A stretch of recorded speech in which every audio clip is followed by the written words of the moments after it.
मतलब जब चिराग तक पासवान को डर सता रहा है। बिल्कुल, मुझे तो चिराग पासवान ही नहीं, चिराग पासवान के तरह जितने लोग हैं जो आर्थिक, राजनीतिक और सामाजिक रूप से संपन्न हैं, उन्हें ये डर सताएगा।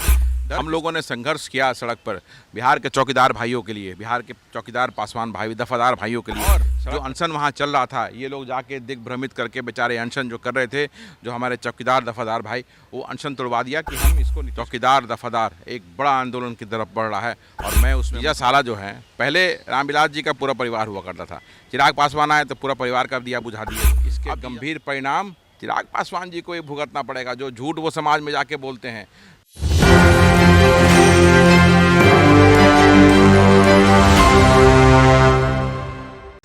नमस्कार, मैं विकास सिंह और आप देख रहे हैं एक न्यूज़ 24। देखिए, बिहार में जो बवाल है वो थमने का नाम नहीं ले रहा है। अभी तक विशेष राज्य के दर्जे की मांग उठ रही थी, लेकिन वो तो नहीं मिला। इसके बाद कोर्ट से बड़ा झटका मिलता है और ये देश को मिलता है झटका, जिसके बाद एसटी एससी पर जो राजनीति होता था वो गर्मा गया है। कोटे के अंदर कोटा कैसे बने, अब इस पर मंथन चल रहा है और इसको लेकर अब तमाम पार्टियां जो है कमर कस ली है कि ये कोर्ट का निर्णय जो आया है ये नहीं माना जाएगा। वैसे में अब आगे क्या कुछ रणनीति अपनाया जाएगा, और जो राजनेता अब तक सिर्फ इसी पर राजनीति करते थे उनका भविष्य का क्या होगा, ये तमाम सवाल इस वक्त खड़े हो रहे हैं और बिहार में सबसे ज़्यादा अब इस मुद्दे पर चर्चा हो रही है। तो हम तमाम मुद्दों पर बात करेंगे और बात करने के लिए हमारे साथ कांग्रेस के यंग सेवा दल ब्रिगेड के अध्यक्ष जुड़ रहे हैं, आदित्य पासवान जी हैं। स्वागत है सर।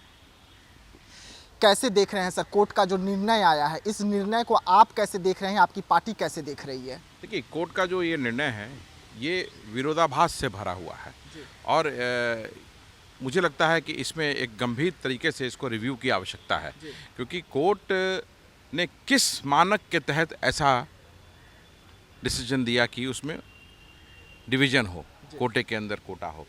क्या इसके मानक तय किए गए हैं? इसका कोई मानक तय नहीं किया गया। आप कैसे इसमें डिसाइड करेंगे कि कौन अनुसूचित जाति जनजाति में कौन पिछड़ा है, कौन ज़्यादा पिछड़ा है, कौन बहुत ज़्यादा पिछड़ा है? ये सब बातें आके रुकती है वहाँ पे जब जातीय जनगणना की हम बात करते हैं। जब तक गणना नहीं होगी, एक्चुअल पोजीशन इस चीज़ का नहीं पता चलेगा। और अभी हमारा जो देश है एक युवा देश है, 75 साल हुए हैं आज़ाद हुए हमें, और आरक्षण जो जिस आधार पे दिया गया था वो था, संविधान में जब आरक्षण दिया गया तो ये देखा गया जो छुआछूत की प्रथा थी उससे निकालने के लिए, जो सामाजिक, आर्थिक और राजनीतिक विषमताएं जो थी अनुसूचित जाति जनजाति के साथ, जिसमें वो बहुत पिछड़े हुए थे, उससे उन्हें आगे करने के लिए, निकालने के लिए और सशक्त बनाने के लिए आरक्षण का प्रावधान किया गया। तो क्या सुप्रीम कोर्ट के कहने का ये तात्पर्य है कि हम वो स्टेज पे आ गए हैं, उस जगह पे पहुंच गए हैं कि अब आरक्षण की आवश्यकता नहीं है, कि इसमें आप सेंध लगाने का प्रयास कर रहे हैं? तो ये बहुत बड़ा, जब सरकारें जब कोई डिसीजन, टफ डिसीजन नहीं ले पाती हैं तो वहाँ न्यायपालिका आगे आती है और न्यायपालिका इस तरह का चीज़ करके देश में बवाल मचाती है। तो ये बिल्कुल विरोधाभास है। आरक्षण जिस मकसद से दिया गया, आज भी हमारा समाज जो है, सच्चाई यही है, जो ग्राउंड रियलिटीज़ है 70-75 वर्षों में वो लाभ उस समाज तक नहीं पहुंच पाया है।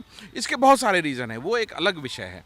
वो जब नहीं पहुंच पाया है तो इसमें वर्गीकरण करने का कोई औचित्य, कोई तात्पर्य नहीं बनता है। जब तक समाज हमारा राजनीतिक रूप से, सामाजिक रूप से और आर्थिक रूप से, तीनों जगहों में जब वो सशक्त नहीं हो पाएगा, कैसे आप वर्गीकरण कर देंगे? आप कैसे बताएंगे कि कौन कमज़ोर है, कौन ज़्यादा कमज़ोर है? तो आपको जब इसके मानक ही तय नहीं है, और जब हम ये करना चाहते हैं, इसी के लिए जातीय जनगणना की बात हम कर रहे हैं कि देश में एक्चुअल स्थिति तो पता चले कि संख्या क्या है, उसके हिसाब से उसकी हिस्सेदारी तय होगी, और उस संख्या का आज स्थिति क्या है तब हमें मालूम चल पाएगा। तो जब ये बात उठती है तो उल्टा भारतीय जनता पार्टी के द्वारा कभी राहुल जी की जाति पूछी जाती है, कभी अलग अलग तरीके से इसको पीछे करने का प्रयास किया था। और इसका प्रत्यक्ष उदाहरण भी है कि जब बिहार में जब जातीय जनगणना हुई, वो कब हुई? नीतीश कुमार जी इसकी चर्चा काफ़ी दिनों से करते आ रहे थे और भारतीय जनता पार्टी उसके साथ थी, और उन्हें भारतीय जनता पार्टी ने नहीं होने दिया जातीय जनगणना। जातीय जनगणना तब हुई जब महागठबंधन की सरकार बनी और राष्ट्रीय जनता दल, कम्युनिस्ट पार्टी, कांग्रेस आई, सब लोगों ने मिलकर जनता दल यूनाइटेड के साथ सरकार बनाई। तब हमारे समर्थन से जातीय जनगणना हुई, और उसके बाद देखिए किस तरह से भारतीय जनता पार्टी ने अपना प्रपंच रचा। फिर उसने अपने लोगों के द्वारा रिट याचिका दाखिल करा करके हाई कोर्ट से निरस्त कराने का काम किया। तो ये आरक्षण के विरोध में इस तरह का खेल चल रहा है।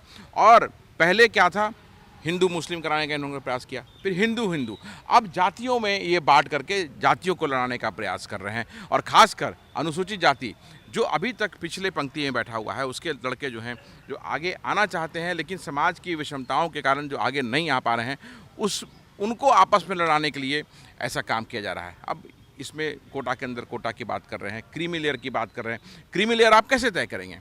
क्रीमी लेयर क्या आर्थिक आधार पर तय होगा? क्या इसका तात्पर्य ये है कि कोई आर्थिक आधार पर अगर सुदृढ़ हो गया तो उसे आप क्रीमी लेयर में डाल देंगे? यहाँ पे फिर वही सवाल आता है कि आरक्षण जो दिया गया था वो राजनीतिक मजबूती, सामाजिक मजबूती और आर्थिक मजबूती तीनों के लिए दिया गया था। तो जब तक तीनों चीज़ किसी के पास नहीं हो तो वो क्रीमी लेयर में नहीं आ सकता है। अगर वो तीनों चीज़ पा करके संपन्न है तो वो क्रीमी लेयर में उसको डालिए, उसका स्वागत करते हैं। लेकिन आर्थिक आधार पर सिर्फ नहीं कर सकते हैं आप। अगर आप उस तरह के लोगों को क्रीमी लेयर में डालना चाहते हैं तो बिहार में ही 2-3 एग्जाम्पल आपको मैं देना चाहूँगा। रामविलास पासवान जी का परिवार देखिए, आर्थिक रूप से संपन्न है, सामाजिक रूप से संपन्न है, राजनीतिक रूप से इतना संपन्न है कि अपने परिवार को तो भेजते ही हैं वो लोग, साथ में जिसको चाहते हैं अपराधी को, जिसको चाहते हैं वो एमएलए एमपी बना देते हैं। महावीर चौधरी जी का परिवार देखिए, आज तीसरी पीढ़ी जो उनकी है वो सांसद बन गई है। तो ऐसे परिवार, और भी इसमें बहुत सारे लोग हैं, ऐसे परिवार जो राजनीतिक रूप से, आर्थिक रूप से, सामाजिक रूप से सशक्त हो चुके हैं, आप उनको क्रीमी लेयर में डालने की बात कर सकते हैं। आर्थिक आधार पे अगर आप इसमें किसी को बाहर करते हैं तो ये सुप्रीम कोर्ट का गलत सुझाव आया है। और ये जो पूरा डिसीजन है जो कोटा की जो बात हुई है वो बिल्कुल भी विरोधाभास उसमें है। क्रीमी लेयर की बात जो है उसमें भी बहुत गंभीर तरीके से विरोधाभास है। और इसीलिए सारे संगठनों ने, पूरे देश के अनुसूचित जाति जनजाति ने 21 अगस्त को भारत बंद का ऐलान किया है और उसमें हम बढ़ चढ़ के हिस्सा लेंगे। क्योंकि आरक्षण पर जब ये प्रहार होगा, आरक्षण को जब भी कमज़ोर करने का प्रयास किया जाएगा तो सर्व समाज, पूरा समाज एक साथ इसका विरोध करेगा।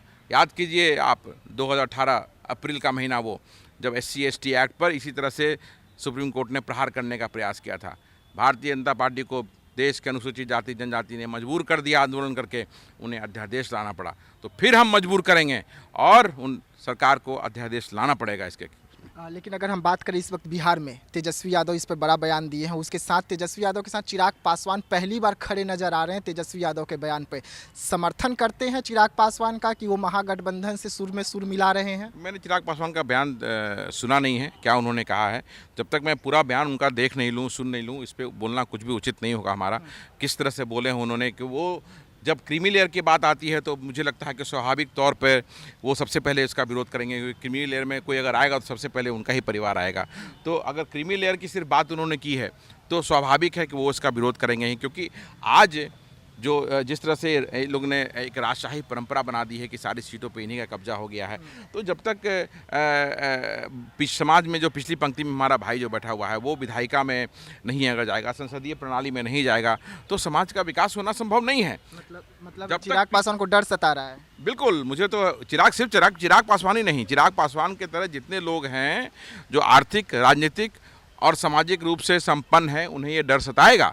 डर किसको नहीं सताएगा? जो पिछली पंक्ति में लड़का हमारा बैठा हुआ है, जो अपने हक के लिए इंतज़ार कर रहा है और इनकी झूठी बातों में आकर के इनका झंडा ढोते रहा, चाहे वो कोई भी राजनीतिक दल हो, कोई भी व्यक्ति हो, कोई भी राजनेता हो, उसे पूरा हक है कि वो विधायिका में उसको स्थान मिले, उसे पूरा हक है कि संसदीय प्रणाली में उसे स्थान मिले, जो कि नहीं मिल पाता है। क्योंकि ये लोग राजशाही प्रथा समझ लिए हैं और सब जगह अपना ही कब्जा करना चाहते हैं। और आप देखिए, ये बिहार में ये प्रत्यक्ष उदाहरण, इसके एक नहीं दसियों उदाहरण है कि किस तरह से इन्होंने राजनीति की है और सिर्फ अपने ही परिवार को आगे बढ़ाया है। तो उन्होंने क्या बोला है ये मुझे नहीं मालूम, लेकिन अगर उन्होंने क्रीमी लेयर पे बोला होगा तो इसका रीज़न यही होगा कि उन्हें सबसे ज़्यादा खतरा तो उन्हें ही है। ठीक है, अब हम चौकीदार का मुद्दे पर बात करते हैं। चिराग पासवान चौकीदार के मुद्दे पर आवाज़ उठाए, अपने जीजा को भेजे, अनशन भी तोड़वाए। आप भी उस अनशन में गए हुए थे, आपने भी जाकर चौकीदार के पक्ष में खूब भाषण दिया, उनका मुद्दा खूब सड़कों पर भी उठाया, लाठी भी खाए, तमाम लोग मिलकर खाए। लेकिन चिराग पासवान पर अब गंभीर आरोप लग रहे हैं कि चिराग पासवान जो हैं वो अपने ही पासवान समाज का नहीं सुन पा रहे हैं, मुद्दा नहीं उठा पा रहे हैं चौकीदारों का। अरे ये सब ड्रामा किंग है भाई। हम लोगों ने संघर्ष किया सड़क पर बिहार के चौकीदार भाइयों के लिए, बिहार के चौकीदार पासवान भाई, दफादार भाइयों के लिए सड़क पर संघर्ष किया, हमने लाठी तक खाई। और जो अनशन वहाँ चल रहा था, ये लोग जाके दिग्भ्रमित करके बेचारे अनशन जो कर रहे थे, जो हमारे चौकीदार दफादार भाई, वो अनशन तोड़वा दिया कि हम इसको नीतीश कुमार जी से रोल बैक कराएंगे।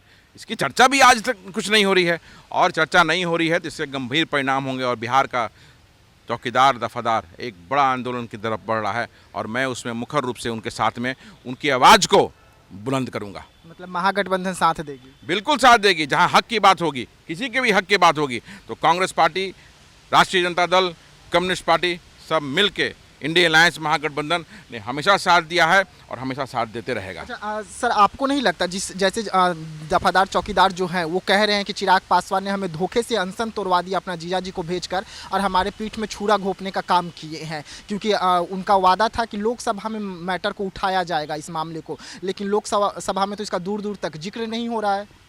भाई देखिए, इसमें ऐसा है ना कि जो अनुकंपा की राजनीति करते हैं, जीजा साला जो है, पहले रामविलास जी का पूरा परिवार हुआ करता था, चिराग पासवान आए तो पूरा परिवार का दिया बुझा दिए, अब जीजा साला अनुकंपा की राजनीति और विरासत की राजनीति कर रहे हैं, तो इनका नाम चेंज करके अनुकंपा पासवान कर दीजिए। इन्हें समझ नहीं है कि जो गरीब आदमी है, जो अपने रोज़ दिहाड़ी काम करके जो अपनी जीवन यापन करता है और जो बिहार में सदियों से बहादुरी के कारण जाना जाता है समाज, वो पासवान चौकीदारों को इन्होंने दिग्भ्रमित किया है, झूठ बोला है और कहा कि हम रोल बैक कराएंगे। तो जब रोल बैक अगर नहीं होगा तो इसके गंभीर परिणाम चिराग पासवान जी को ये भुगतना पड़ेगा। जो झूठ वो समाज में जाके बोलते हैं, जिस तरह से प्रचारित करते हैं झूठों को, लगता है कि वो सच है, तो झूठ कब तक बोलेंगे? आज नहीं कल तो खुलना ही है ना। तो अब देखिए आगे आने वाले समय में जब बड़ा आंदोलन चौकीदार दफादार करेंगे और चिराग पासवान और उनके कौन है, साला बनोई कौन है, बनोई है, जीजा जी, उनके जीजा जी से प्रश्न किया जाएगा कि आपने वादा किया था कि इसको माननीय मुख्यमंत्री जी से कह के रोल बैक कराएंगे, तो वो क्या हुआ? इसका जवाब उनको देना पड़ेगा समाज में, इसका जवाब उनको चौकीदारों को देना पड़ेगा, इनका जवाब उनको दफादार भाइयों को देना पड़ेगा। बिहार में जो पासवान समाज ने उनको समर्थन दिया है उनके झूठ के कारण, अब वो झूठ की कलई खुल गई है और आने वाला समय बताएगा, इसका जवाब उनको देना पड़ेगा। मतलब आदित्य पासवान जी इतना लाठी खाने के बाद नीतीश कुमार की पुलिस का एक बार फिर से सड़कों पर उतरेंगे लाठी खाने के लिए चौकीदार भाइयों के लिए? अरे कोई उस लाठी खाने में क्या दिक्कत है? जितनी बार लाठी खाना होगा खाएंगे, उसमें कहीं कोई दिक्कत नहीं है। अगर उनको न्याय नहीं मिलेगा तो हम लोग बार बार सड़क पे आकर संघर्ष करेंगे और उनकी आवाज़ को बुलंद करने का काम करेंगे, और जब तक उन्हें न्याय नहीं दिलाएंगे, लाठी गोली बंदूक से कोई फर्क नहीं पड़ता है। असली दुसाध हूँ, कोई इसमें मिक्सचर नहीं है, जो बोलूँगा वो करके दूंगा। और संघर्ष हमने सड़क पे किया, लाठी हमने सड़क पे खाया, और फिर जब जरूरत पड़ेगा तो आदित्य पासवान अपनी पूरी टीम के साथ बिहार के चौकीदार और पासवानों के लिए सशक्त रूप से खड़ा रहेगा और न्याय दिलाने तक लड़ाई लड़ता रहेगा। देखिए, आदित्य पासवान जी को आप सुन रहे थे, तमाम मुद्दों पर खुलकर अपनी बात हमेशा से रखते हैं और एक बार फिर से तमाम मुद्दों पर खुलकर अपनी बात रखे हैं। जिस तरीके से इस वक्त देश में कोटे के अंदर कोटा बनाने की बात चल रही है, उसको लेकर भी अब आगे की राजनीति जो है क्या होने वाली है उसका इशारा इन्होंने साफ तौर पे कर दिया। तो वहीं पर चिराग पासवान जिस तरीके से इस वक्त पासवान समाज की ही नहीं सुन रहे हैं, चिराग पासवान इस वक्त पासवान समाज की पीठ में खंजर घोंपने का काम कर रहे हैं, उसको लेकर भी रणनीति इस वक्त काफ़ी तेज है, जिसका सब कुछ बस चंद दिनों में निकलकर सामने आ जाएगा। तो ऐसे तमाम खबरों के लिए आप बने रहिएगा एक न्यूज़ 24 के साथ। दीजिएगा इजाज़त, धन्यवाद।